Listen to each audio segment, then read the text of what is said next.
From KAMR Local 4 News, your local election headquarters, this is Politics Today. Coming up, we get an update on who has filed to run in the May municipal election. Two public broadcasters could soon be investigated by the Trump administration, how it could impact the broadcasters' operations next. The filing period for the May municipal election ended on Friday. Thanks for joining us this morning. Among those was Mayor Cole Stanley, who announced he's running for re-election. In his announcement, Stanley says, quote, "It's been a privilege to serve my community over the last 4 years," end quote. Stanley has been mayor for the last 2 years and served as city commissioner place 1 for 2 years before that. Stanley filed his paperwork and will appear on the ballot this May. He'll be facing Jason Hyrick and Misty Collier and Luke Jason Myrick. Election day is May 3rd. Filing for the other seats of the Amarillo City Council ended today at 5. As of now, we have Patrick Miller, Sherry Woods, Tim Reed, and Wendy Flores running for place 1, and Don Tibbs running unopposed for place 2. In place 3, we have incumbent Tom Sherlin facing David Prescott and Noon Perez. On place 4, we have incumbent Les Simpson running against Sylvia Elaine Stevens and Lev Curtis, who has switched his filing from place 1 to place 4, Tuesday was the last meeting at the current Amarillo City Hall. A majority of that meeting focused on park projects and fleet debt insurance. One of the biggest line items on the agenda was the contractual obligations of more than $12 million for fire units and equipment. The City Council approved the issuance of COs to the Bank of Oklahoma. In total, they approved the purchase of 6 fire engines, 2 fire ladder trucks. This includes all the equipment and warranties. The council also heard several park projects could issue certificates of obligation for. The largest proposal was $4 million in lighting projects for Thompson Park, $2.5 million for lighting projects at John Stiff Park, and just under $1 million proposed for lighting projects at Memorial Park. They heard proposals for $3.5 million in parking lot construction projects for John Stiff Park and Rick Klein, plus a $400,000 renovation proposal for the gazebo at Sam Houston Memorial Park. It was also proposed to replace 4 pumps at 2 golf courses for more than $1 million. They all heard a proposal to spend $130,000 on a hydrovac and mini excavator. For the city fleet, $19 million total of additional replacements were needed this year to bring the fleet current, and that does not include fire. But only 31 total units were proposed for replacement, totaling $4 million. Spend a lot on the repairs and maintenance on those aging trash trucks, and so certainly want to get those replaced as timely as possible. There's a lot of street equipment that we need. There's some additional parks equipment, including out at our golf course, that are needed. And then we need to replace about half of our motorcycles that our police officers ride on. Those only last a few years, the amount of miles that they put on those, and we are past due replacing those, and so we're really needing to get those replaced as well. The Amarillo City Council approved a plan to give notice to the community for the next 2 weeks about these proposals. Then they'll pick up on that issue on April 8th during their council meeting. City Council also held off on approving $250,000 to Transformation Park. This would have paid for upgraded security features. They want some more information before voting on that. Lastly, the City Council was going to hear a presentation from Amarillo Economic Development Corporation, as well as an update from the board chairperson, Alex Fairley, but Fairley was unable to make it Tuesday. A special meeting for that presentation is going to be scheduled for next week. The Canyon Police Department has officially moved into their new police station. The new station is located at 1401 4th Avenue. It's also known as the Gold Star Building and is approximately 14,000 square feet larger than their former station in Canyon City Hall. The building was purchased in March of last year. It's just a great big building. It's like 4 times the square footage that we had in our old space at the police department. So we're just super happy to be here and be able to start operating out of it, even though we're kind of in a temporary status. Renovations to the police station are part of the $14 million public safety bond on the May 3rd election. Canyon ISD Board approved a general election in May. For the general election, there will be seats for places 3, 4, 5, and 6. These are all 4-year terms, which are expiring this year. Will also be a special election for the place 1, which will be to fill an unexpired 2-year term. The community got to interact with the new Amarillo College president. Dr. Jamel Connor was recently selected as the 15th and first female president of AC. Officials with the college says she has hit the ground running with the work she has done in her first 2 weeks at the college. She is blended seamlessly with our mission that we have currently. She's going to every campus, meeting people there.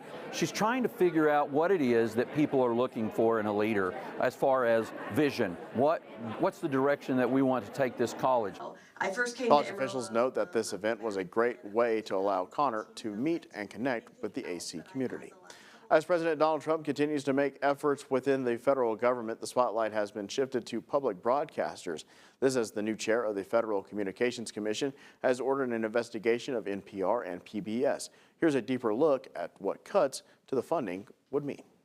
FCC Chairman Brandon Carr wrote that he was, quote, concerned that NPR and PBS broadcasts could be violating federal law by airing commercials, and added, for my own part, I do not see a reason why Congress should continue sending taxpayer dollars to NPR and PBS, given the changes in the media marketplace. Now, according to NPR, the FCC does not directly regulate the two networks, and public broadcasting stations are prohibited from running commercials, but can run underwriting spots paid for by private donors. NPR added that on average, NPR's member stations get 10% of their funds from the U.S. chartered corporation for public broadcasting. As do all public radio and TV stations, like Panhandle PBS, an annual operating grant. Which is for operations, and in our case, it's just checking the figures. It's this year it'll be around $220,000, which is about 16% of our income. Over 80% of our income is private individuals, businesses, foundations, philanthropy, and the like. But obviously, that's a key part of the budget. Hope says that if that funding went away, they would have to look at various things. Maintaining our other transmitters in the Panhandle, the ones that are high cost, sort of low population, offering the 2 programming services, so we might have to drop a program service, and then across the whole operation, ability to maintain and particularly to staff the Amarillo studio. Hope says that federal funding makes a difference. Now, a House subcommittee on government efficiency headed by Representative Marjorie Taylor Greene called on the executives of NPR and PBS to testify at a hearing. She wants that to happen in early or late March. We've been working to reach out to our local PBS station, but PBS, in a statement to The Hill, said it is grateful to have bipartisan support in Congress and our country and looks forward to the opportunity to present to the committee how now more than ever that service PBS provides matters for our nation. The Sister Bear Foundation working to create a more welcoming community. That, with its initiative called Accessible Amarillo coming up, we'll look at how they're working to educate the community and work alongside the city of Amarillo.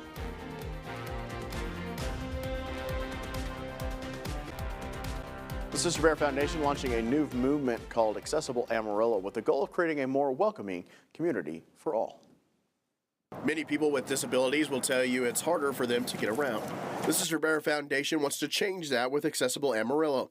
They want to educate people. One way is with videos on things we may not think about. That way people can understand and see firsthand what it looks like when parking creates a block to accessibility to someone's vehicle, or for them to be able to get their wheelchair or ramp outside of the vehicle. Brown says they want to take firsthand stories from people like Catherine Granger straight to the city of Amarillo. We went down to 6th Street to see that personally with Granger. But getting out, obviously I have my chair that I have to transfer out into the street, which is just very dangerous because there's just not very much room. Obviously you can see like the cars right here and then how close they are to those cars. It's just not a lot of space for me to safely get in and out of my car.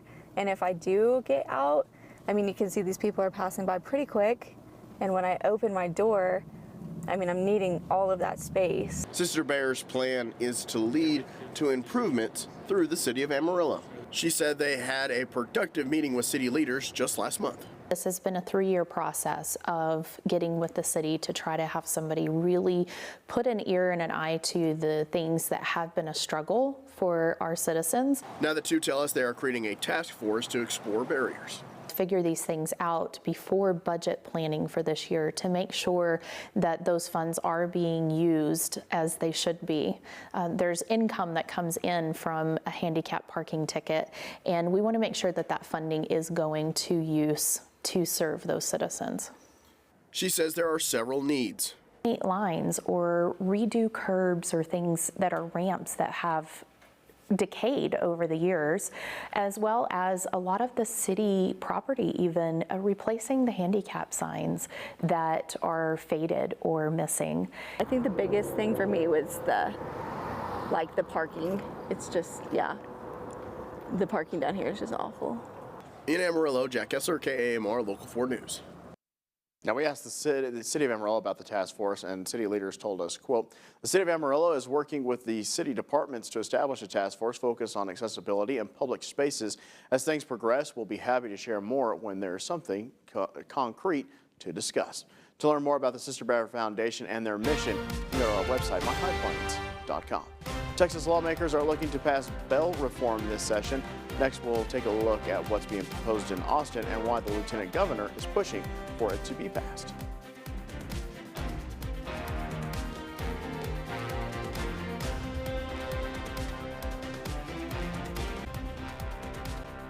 The Texas Senate unanimously approved about $2.7 billion of property tax relief, and here's what it means for you. The bill raises the homestead exemption rate to $140,000. That means you can subtract that amount off the taxable value of your home before it is taxed by your local school district. It'll save the average homeowner about $363 every year. The bill would also raise the exemption rate to $150,000 for disabled homeowners and those over 65, which the author of the bill says could help a lot of Texans in that age group. The fact that 80 to 90% of their tax bills could be zero means that they get to stay in their homes after paying a lifetime of taxes, and that's a moral responsibility that I think we should have from the state of Texas. If this bill passes the House of Representatives and is signed by the governor, then it would be up to Texas voters to approve the exemption increase at the ballot. Last homestead exemption increase received 83% approval in 2023. It was an emotional week at the Senate Capitol. We heard from family members whose loved ones were murdered by people who were out of jail on bond for another crime. It's part of the effort at the state capitol to create bail reform, one of Governor Abbott's emergency items this session. Politics Today's Dylan McKim shares some of those stories and how this could lead to a change in the state law. These two women made the drive from Houston to Austin to share their stories of loss. Killed on her way to dinner on Valentine's Day. She was strangled to death. They are part of a group of family members who lost loved ones to someone who was out of jail on bond. According to Houston Crime Stoppers, in the past 4 years, 162 people in Harris County have been killed by someone who was out on 1 or 2 bonds. That's home for April Aguirre and Alexis Nungare, and they want it to change. Can I paint it? April's niece, Arlene, was killed on Valentine's night 3 years ago, shot while in the car with her family. This is video of her family creating her last handprint in the hospital. April says her accused killer bonded out of jail before Arlene's body was released from the hospital. In her name and in her honor, we're going to continue to fight to make things easier for the next victim and more difficult every single day for those that want to commit crimes against people. Her mother, Alexis. The governor highlighted Alexis during his State of the State. Her 12-year-old daughter, Jocelyn, was raped and killed. The 2 men accused were in the country illegally. The victims' families are left to deal with a lifetime of suffering and sadness and grief when they still get to possibly get released, and that's just not okay. State Senator Joan Huffman proposed a package of bills that addresses bail reform. She says her bills will only apply to the most dangerous offenses. This is about targeted, violent offenders who have been released multiple times. This is serious stuff. This is life and death. Lieutenant Governor Dan Patrick says these bills will pass the Senate next week, and he's prepared to play hardball to make sure they become law. We will not leave here until these bills pass the House. Period. In Austin, I'm Dylan McKim. 4 of the 5 bills in Senator Hoffman's package passed out of the committee unanimously. Senator Hoffman says that she wanted to leave one of the bills pending. They will now move to the Senate floor for a vote. 2 of the bills are constitutional amendments, which would require a majority of Texas voters to approve. State Representative Caroline Farley was appointed to her Texas House of Representative committees last week. Farley has been appointed to committees on appropriation, natural resources, and local and consent calendars for the 89th legislative session. Congressman Ronnie Jackson adds his name to an amended lawsuit filed by President Trump against CBS, its parent company, affiliates, and subsidiaries. This all goes back to October when 60 Minutes was airing a special with then Vice President and candidate Kamala Harris. Then candidate Trump declined to be a part of this interview. Trump and his team claim an answer during a preview of Harris's interview that ran on October 6th was different than the answer that ran during the special on October 7th. The lawsuit claims that Representative Jackson consumes media in this federal district and was injured by what happened. CBS says there is no merit to the lawsuit. Their parent company is reportedly looking to settle. The amended lawsuit includes 2 complainants and asks for a minimum of $20 billion in damages. The Texas Lottery Commission is being accused of comprising in illegal activities to defraud people. Coming up next, we'll take a look at the allegations. A letter revealed to Texas lawmakers and other government officials this week alleges the Texas Lottery Commission and its former director engaged in criminal conspiracy that allowed the largest case of fraud in state lottery history. The allegations involved a company called Lottery.com, an online service that lets you buy lottery tickets from your phone. Politics Today's Dylan McKim looks into the allegations and the calls for an investigation into the commission. The Lottery Commission and Lottery.com became a combined single criminal entity. In front of a room of Texas senators, this attorney, who says he represents a group of victims, laid out his evidence of why he believes Gary Grief, the former executive director of the Texas Lottery Commission, conspired with a publicly traded company called Lottery.com. He points to a $95 million Lotto Texas jackpot won in April of 2023. The attorney claims the commission allowed a group of investors to purchase more than 25 million tickets to almost ensure they would win the jackpot. He even claims the Lottery Commission provided enough machines to print out the massive amount of tickets in an illegal manner. Did the state at least collect the price of the ticket for this, or were these just printed tickets? They were printing tickets. Not collecting money for them? Not collecting money. The group also points to a public filing with the U.S. Securities and Exchange Commission from August of 2022. Lottery.com said it fired its president, Ryan Dickinson, because of an internal investigation that revealed instances of non-compliance with state and federal laws in regards to ticket purchases. State data shows Dickinson won multiple lottery prizes, including back-to-back $50,000 Powerball prizes in 2021. I think that they had been operating and actually laundering money. There's no doubt in my mind. We reached out to Gary Grief and did not hear back. Senators want to hear from him too. And it should be investigated and he should suffer the consequences. Senators did question the current executive director and were not happy with his responses. I think it's a big red flag that the whole scam is about to be exposed. In Austin, I'm Dylan McKim. The state of New Mexico joins 13 other states in a lawsuit against Elon Musk and the Doge. The lawsuit says Musk should have been nominated by the president and confirmed through Congress. They also argue because of that, everything he and his team have accused or accessed and all decisions he has made are illegal. The states also claim his decision have hurt them financially by allegedly stopping funding and cutting programs that benefit Americans in their states. They're asking a judge for an injunction and to have Musk identify what data they've obtained so far, what it's been used for, and to destroy any copies of the data they accessed unauthorized. As the term of New Mexico governor comes to a close, someone has announced that they want the job next. Last week, Deb Haaland announced her campaign for New Mexico governor. She's a former congresswoman and former secretary of the U.S. Department of Interior. Her campaign focuses on the cost of living, safety, and strengthening schools. If elected, she would be the first Native American woman to serve as governor and second Native American governor. We'll wrap things up after this. Keep it here.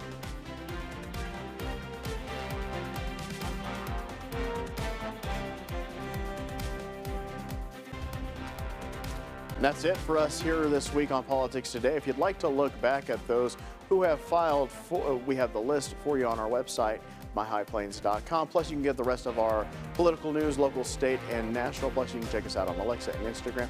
Thanks for joining us again. This is Politics Today.